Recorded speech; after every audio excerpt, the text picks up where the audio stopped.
नमस्कार दोस्तों, आपका स्वागत है गीता पथ चैनल पर। यहाँ हम आपके लिए लाते हैं भगवत गीता के वे अनमोल उपदेश जो जीवन को गहराई से बदलने की ताकत रखते हैं। अगर आप पहली बार हमारे चैनल पर आए हैं तो अभी सब्सक्राइब करें ताकि गीता का दिव्य ज्ञान लगातार आपके जीवन का हिस्सा बन सके। आज का हमारा विषय है गीता के 5 श्लोक जो आपकी जिंदगी बदल सकते हैं। भगवत गीता केवल एक धार्मिक ग्रंथ नहीं है बल्कि जीवन का विज्ञान है। इसमें दिए गए श्लोक हर युग और हर परिस्थिति में इंसान को राह दिखाते हैं।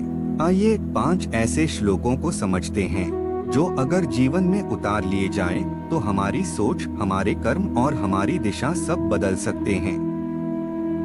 1 अध्याय 2 श्लोक 47 कर्मण्येवाधिकारस्ते मा फलेषु कदाचन मा कर्मफल हेतुर्भूर्मा ते संगोस्त्व कर्मणि। आपका अधिकार केवल कर्म करने पर है, फल पर कभी नहीं। फल की चिंता मत कीजिए क्योंकि फल आपके हाथ में नहीं है। सोचिए कितनी बार हम काम करने से पहले ही उसका नतीजा सोचने लगते हैं। अगर असफल हो गया तो यही डर हमें पीछे खींच लेता है। लेकिन गीता सिखाती है कि हमें सिर्फ अपना श्रेष्ठ प्रयास करना चाहिए। परिणाम भगवान पर छोड़ दीजिए। माना एक छात्र परीक्षा की तैयारी कर रहा है। अगर वह सिर्फ पास या फेल की सोच में फंसा रहेगा तो उसका मन पढ़ाई पर नहीं लगेगा। लेकिन अगर वह पूरे मन से पढ़ाई करेगा और परिणाम की चिंता छोड़ देगा तो पढ़ाई भी आनंददायक होगी और सफलता की संभावना भी बढ़ जाएगी। यह श्लोक हमें सिखाता है focus on efforts not on results.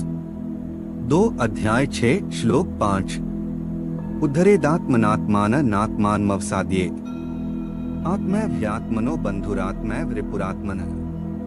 मनुष्य को स्वयं अपने मन से उठाना चाहिए, स्वयं को गिराना नहीं चाहिए। मन ही मनुष्य का मित्र है और मन ही शत्रु। हमारे जीवन की सबसे बड़ी लड़ाई बाहर की नहीं बल्कि अंदर की होती है। अगर हमारा मन सकारात्मक है तो हम हर कठिनाई को अवसर में बदल सकते हैं। लेकिन अगर मन नकारात्मक है तो सफलता भी हमें बोझ लगती है। मान लीजिए किसी व्यक्ति को नौकरी में असफलता मिली। अगर उसका मन उसका मित्र है तो वह कहेगा ये अनुभव मुझे और मजबूत बनाएगा। लेकिन अगर मन उसका शत्रु है तो वही कहेगा मैं बेकार हूँ, अब कुछ नहीं हो सकता। यही सोच इंसान की दिशा तय करती है।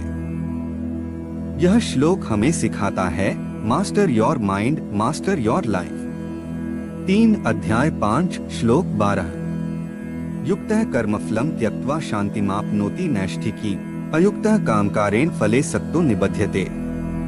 जो व्यक्ति कर्म करके उसके फल को भगवान को अर्पण कर देता है वही सच्ची शांति पाता है। लेकिन जो कर्मफल में आसक्त होता है वह बंधन में फंस जाता है। आज की दुनिया में हर कोई सफलता, पैसा, नाम के पीछे भाग रहा है। लेकिन जितना हम फल से जुड़ते हैं उतनी बेचैनी बढ़ती है। असल आनंद तब आता है जब हम काम को पूजा मानकर करें और परिणाम को भगवान पर छोड़ दें। जैसे किसान बीज बोता है, वह मेहनत करता है, खेत सींचता है, लेकिन बारिश उसके हाथ में नहीं। अगर वह फल पर ही आसक्त रहेगा तो तनाव में रहेगा। लेकिन अगर वह कहे मैंने अपना काम किया, बाकी भगवान पर छोड़ा, तभी उसे शांति मिलेगी। यह श्लोक हमें सिखाता है डिटैचमेंट ब्रिंग्स पीस। 4 अध्याय 6 श्लोक 10 योगी युञ्जीत सततमात्मान रहसि स्थितः एकाकी यच्चित्तात्मा निराशीर परिग्रह। सच्चा योगी वही है जो एकांत में बैठकर मन को नियंत्रित करता है, आसक्तियों से मुक्त रहता है और आशाओं से परे होता है। आज लोग योग को सिर्फ शारीरिक व्यायाम मानते हैं, लेकिन गीता कहती है कि योग का असली अर्थ है मन और आत्मा का संतुलन। सच्चा योगी वही है जो भौतिक वस्तुओं और इच्छाओं में उलझा नहीं है बल्कि अंदर से संतुष्ट है। मान लीजिए आपके पास मोबाइल, गाड़ी, बड़ा घर सब है, लेकिन अगर मन बेचैन है तो ये सब बेकार। दूसरी तरफ कोई साधारण इंसान जो हर स्थिति में शांत है, वही असली योगी है। यह श्लोक हमें सिखाता है, yoga is balance, not just exercise. 5 अध्याय 2 श्लोक 22। वासांसी जीर्णानि यथा विहाय नवानि गृह्णाति नरो प्राणी, तथा शरीराणि विहाय जीर्णान्यन्यानि संयाति नवानि देहि। जैसे मनुष्य पुराने कपड़े छोड़कर नए पहनता है, वैसे ही आत्मा पुराने शरीर को त्याग कर नया शरीर धारण करती है। इस श्लोक को समझ लेने के बाद मृत्यु का डर खत्म हो जाता है। आत्मा अमर है, केवल शरीर बदलता है।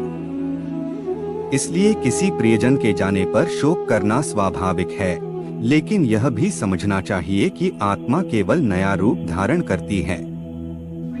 सोचिए, जब एक बच्चा पैदा होता है तो हम खुशियां मनाते हैं, लेकिन असल में वह आत्मा सिर्फ पुराने शरीर को छोड़कर नए शरीर में आई है। अगर हम इस सत्य को समझ लें, तो मृत्यु भय नहीं रह जाता। यह श्लोक हमें सिखाता है, द सोल इज एटर्नल। दोस्तों, ये 5 श्लोक केवल शास्त्र के शब्द नहीं, बल्कि जीवन जीने की कला हैं। अगर हम कर्म करते रहें, परिणाम की चिंता छोड़कर, मन को अपना मित्र बनाकर, फल से आसक्ति त्याग कर शांति खोजें, योग का असली अर्थ समझें और आत्मा की अमरता पर विश्वास करें, तो हमारी जिंदगी वाकई बदल सकती है। अगर आपको यह वीडियो पसंद आया हो तो इसे लाइक और शेयर कीजिए, ताकि गीता का ज्ञान और लोगों तक पहुंच सके। और हाँ, गीता पाथ चैनल को सब्सक्राइब जरूर करें, क्योंकि यहाँ हम मिलकर गीता की गहराइयों में उतरेंगे और जीवन को एक नई दिशा देंगे। धन्यवाद। जय श्री कृष्ण।